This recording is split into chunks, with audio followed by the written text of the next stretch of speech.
জ্বালানির দাম থেকে বাঁচতে শখের মার্সিডিজ গ্যারেজে রেখে খেলনা গাড়িতেই ঘুরছেন মালি হাইটাওয়ার। পকেট খরচ বাঁচাতে খেলনা গাড়িকেই ইঞ্জিন চালিত সড়কযান বানালেন তিনি।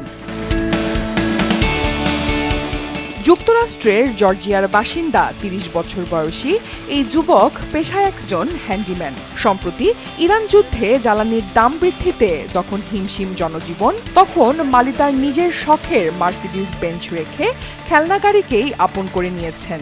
আর এই খেলনা গাড়িতে চেপেই এখন তিনি সারছেন বাজার সওদা থেকে শুরু করে দৈনন্দিন সব কাজকর্ম। যেখানে যুক্তরাষ্ট্রে বর্তমানে মার্সিডিজ বেঞ্চ কনভার্টেবল গাড়ির ট্যাঙ্ক ভর্তি করতে খরচ হচ্ছে প্রায় $90, মিনিভ্যানে $60, সেখানে এই খেলনা গাড়িটি মাত্র $3 একদম ফুল ট্যাঙ্ক। তাই মার্সিডিজ বেঞ্চ গ্যারেজে রেখে খেলনা গাড়িতে ইঞ্জিন বসালেন মালি। Well, I am inside my infamous Barbie camper, the Barbie Jeep. আমি এখন আমার বিখ্যাত বারবি ক্যাম্পারের ভেতরে আছি, বারবি জিপে। ছোটবেলা থেকেই গোকার্ট আর ছোটখাটো জিনিস বানানোর প্রতি আমার আলাদা আগ্রহ ছিল।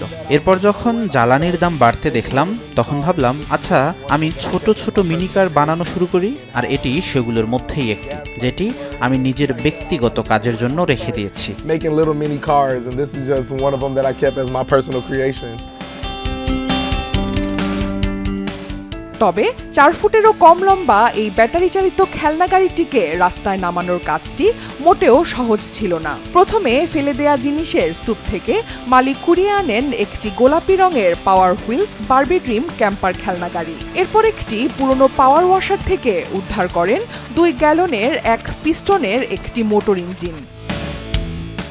একবার রিপকর্ড টেনে ধরলেই ভো ভো শব্দে ছুটতে শুরু করে এই Barbie jeep. It's actually quite easier than you would think. I started with a go-kart. আসলে কাজটা আপনি যতটা কঠিন ভাবেন তার চেয়ে অনেক সহজ। আমি প্রথমে একটি গোকার্ট দিয়ে শুরু করি, তারপর পাওয়ার হুইলসের ফ্রেম পাই এবং ধীরে ধীরে সেগুলোকে আপগ্রেড করতে থাকি। যেমন মোটরকে আরও বড় ও দ্রুত করা, লাইট, মিউজিক, ট্যাবলেট স্ক্রিন যোগ করা। একটি সাধারণ গাড়িতে যা যা থাকে প্রায় সব কিছুই আপনি কিনে এগুলোর মধ্যে বসাতে পারেন এবং একে সত্যিকারের গাড়ির মতো বানাতে পারেন। So that's just kind of been my process throughout the whole time I've been building them. চলমান যুদ্ধ ও অর্থনৈতিক পরিস্থিতির কারণে যখন পুরো আমেরিকার মানুষ হিমশিম খাচ্ছে, তখন হাইটাওয়ারের এই বারবি ক্যাম্পার তাকে দিচ্ছে স্বস্তি। মাথায় ডার্ট বাইট হেলমেট আর হাঁটু প্রায় কানের কাছে ঠেকিয়ে হাইটাওয়ার যখন এই গোলাপি বারবি কার নিয়ে রাস্তায় নামেন, তখন সবার চোখ আটকে যায়। তবে এই অভিনব পন্থার সুবিধাজনক দিক থাকলেও এটি সবার জন্য মোটেও আরামদায়ক সমাধান নয়। এভাবে হাঁটু গুটিয়ে ঘন্টার পর ঘন্টা গাড়ি চালানো যেমন কষ্টকর, তেমনি এতে নিরাপত্তার ঝুঁকিও থেকে যায়। অনন্যা দাস, সময় সংবাদ।